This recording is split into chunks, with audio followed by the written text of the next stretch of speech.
Unfortunately, as there's a guillotine looming on this bill, I won't, and other members won't always have the chance to speak as fully as they'd like, but I want to comment on a few aspects of the legislation before us. This morning, the Deputy Premier tabled an amendment to be inserted into the Local Government Electoral and Other Legislation Expenditure Caps Amendment Bill, which was for a totally different piece of legislation.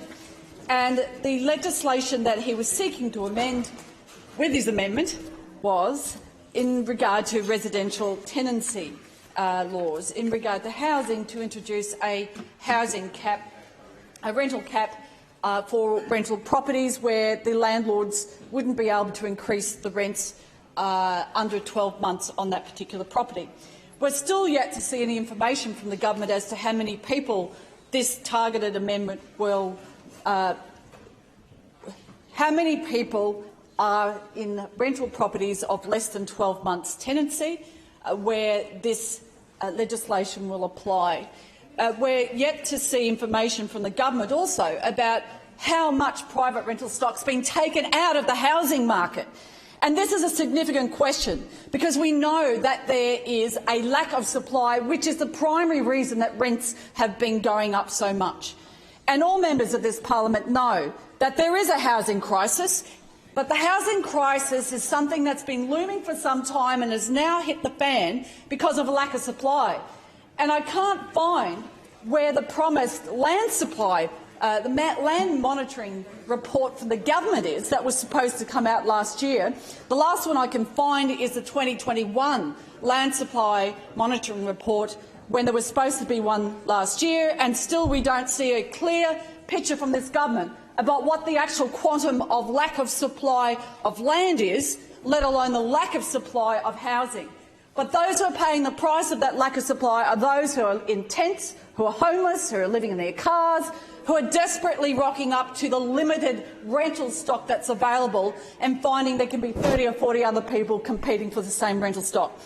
So this legislation, or this amendment before the House, doesn't address the fundamental issue that's causing the hardship, which is a lack of supply. It also doesn't address the fact that there are people pulling their rental stock out of the market and selling it because they're scared about what this government will do and fiddling in their rights as a private landlord. Now, I have it on the pecuniary interest register. I have rental property.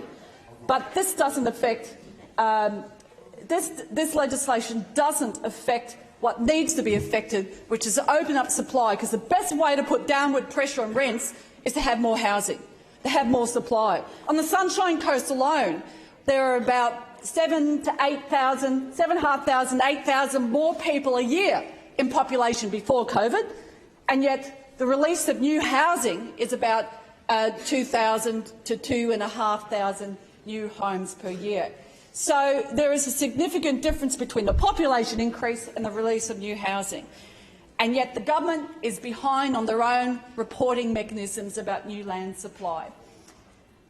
So until we actually start to see fair dinkum, transparent information about the release of new housing supply, the barriers to private investment when people are getting out, we hear in record numbers from private investment, then this is all tinkering at the edges and failing to deal with the fundamental issues.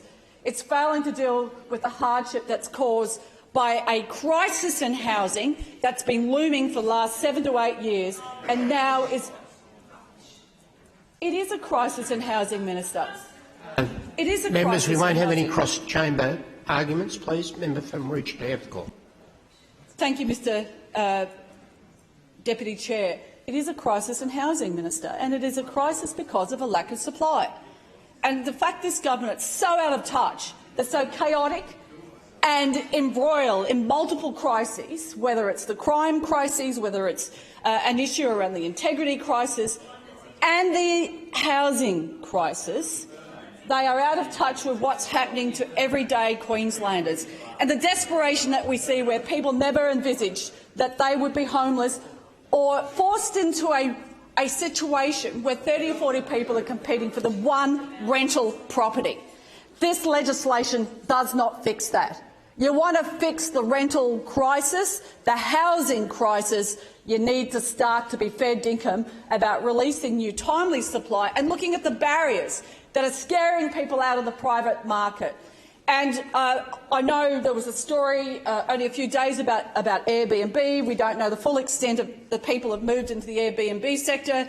It causes a lot of disruption in communities where they find party houses next to them and a lack of mechanisms to deal with some of the inappropriate uses of those properties. However, there was an interesting comment from one of the owners of a property that was now being rented under Airbnb, where that person said that the reason that she'd taken her house out of the private rental market, the general residential market, and put it onto Airbnb because she was scared about this government and what it was doing.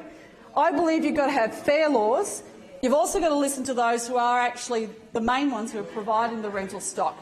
And build to rent is nice, but once again it's tinkering around the edges of the systemic problems of seeing record numbers of people getting out of that market. About 70 to 30% of homes are owner-occupied versus rental stock. It varies a little bit in some regions. It does vary. On the Sunshine Coast, there's about 72% owner-occupied, many with big mortgages, but owner-occupied, and the balance rental stock. And as more people have sold those homes, fewer of those properties, not only on the Sunshine Coast but throughout Queensland, have come back in it. We need to reform the barriers to private investment so more people will have a home. Thank you, Member for Murray. Under the provision